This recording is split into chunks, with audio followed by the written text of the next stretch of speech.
Bonjour à tous, j'espère que vous êtes en forme. Aujourd'hui, c'est le 21e jour de notre défi de calendrier de l'après. J'insiste sur le mot après parce que hier, j'ai de nouveau dit calendrier de l'avant.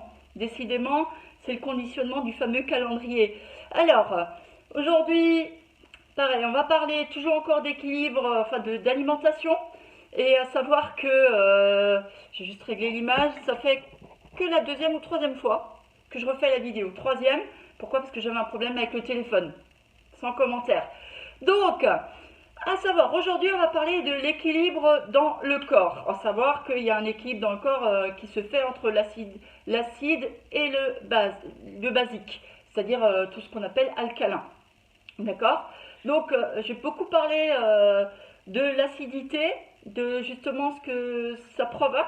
Trop d'acide dans le corps et ce qui nous arrive beaucoup, surtout aujourd'hui dans le monde industriel, c'est que les cellules vont s'affaiblir à cause quand on a trop d'acidité dans le corps, donc entre autres dans le sang. Donc, ce qui pose pas mal de soucis et qui peut mettre en danger le fonctionnement de notre corps, peut causer des problèmes de surpoids ou de poids. Il accélère le vieillissement, l'acidité accélère le vieillissement, problème de tension, on peut avoir des problèmes de tension, un déséquilibre hormonal et surtout une baisse d'énergie. J'insiste sur le mot surtout baisse d'énergie parce que la base de cette semaine c'est la discussion sur comment garder l'énergie, comment avoir de l'énergie pour accélérer, pour améliorer nos objectifs, notre forme. Donc, à savoir aussi, ça c'est encore une autre parenthèse, parce que justement l'acidité peut provoquer, ou en tout cas accentue tout ce qui est arthrose et arthrite. Je donne l'exemple d'une cliente que j'avais qui a des problèmes d'arthrite. Je lui ai fait faire une petite cure de tout ce qui est légumes, fruits, basé beaucoup sur tout ce qui est alcalin, enlever tout ce qui est acide, c'est-à-dire enlever la viande. Et elle a fait l'expérience sur un peu plus d'une semaine. Alors non seulement elle a perdu du poids, parce qu'en plus elle était sous cortisone, mais en plus elle avait beaucoup moins de douleur. Donc oui, ça marche. Donc pour ceux qui auraient des soucis de ce type-là, n'hésitez pas. Si jamais vous avez des questions, n'hésitez pas aussi. Si je peux vous aider, c'est avec grand plaisir. Donc, et en fait, je parle aussi aujourd'hui de ça. C'est une vision de naturopathe qu'on parle aujourd'hui. Parce que moi-même, j'ai fait il y a 2 ans, ouais, à peu près il y a 2 ans, une formation, mais qui parle surtout de tout ce qui est alimentation, l'hygiène vitale et de détox. Alors, je sais que le mot détox, c'est vraiment à la mode actuellement. Donc, je ne suis pas là, fond détox, à vous parler de ça. C'est juste pour vous donner une autre vision.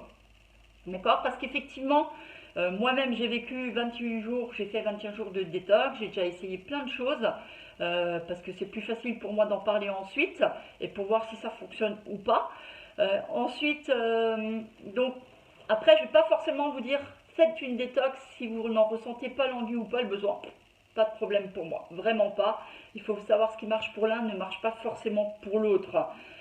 Donc, si j'ai un conseil à vous donner par rapport à tout ça, c'est de vraiment chercher à ce que votre alimentation soit portée à peu près à 70% de votre alimentation avec des légumes et des fruits. Rien que ça, c'est déjà énorme. D'accord? Et les 30 autres pourcents, faites ce que vous voulez. Après, idéalement, évitez les sucreries, euh, évitez le sucre. Quand je dis le sucre, je parle surtout du sucre raffiné, comme les céréales raffinées, c'est-à-dire le pain blanc, le riz, les pâtes blanches. Privilégiez plutôt le pain complet, le pain au levain, et le pain complet, pain levain, qu'est-ce que je veux dire, les pâtes complètes, le riz. Donc voilà. Après, encore une petite astuce que moi je fais depuis très longtemps maintenant, ça doit faire au moins 4 à 5 ans. Allez, 3 à 4 ans, allez, en tout cas ça fait longtemps, on ne se rend pas trop compte, le temps passe vite. Où moi-même je prends du jus de citron tous les matins. Donc bien sûr, je le conseille si vous n'avez pas de problème d'acidité à l'estomac, d'accord? Pas d'acidité gastrique, sinon non, d'accord? Du citron dans de l'eau, en plus c'est plein de vitamine C. Moi je sais depuis que je fais ça, je tombe beaucoup moins malade qu'auparavant. Voilà. Donc aujourd'hui, voilà, je voulais surtout faire un résumé, quelques conseils par rapport à l'acidité. Si vous êtes plus intéressé par ça, vous pouvez me poser des questions en commentaire. Je pourrais faire une vidéo plus poussée là-dessus si ça vous intéresse. Sinon, si vous voulez voir et faire de tester 3 jours, une semaine avec une alimentation spécialement alcalin. Moi je l'ai fait, c'était pas mal.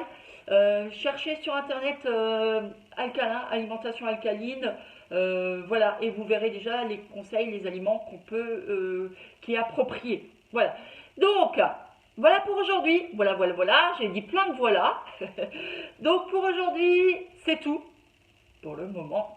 Je vous souhaite une très très belle journée, une bonne soirée, toujours selon le moment à laquelle vous écoutez ça.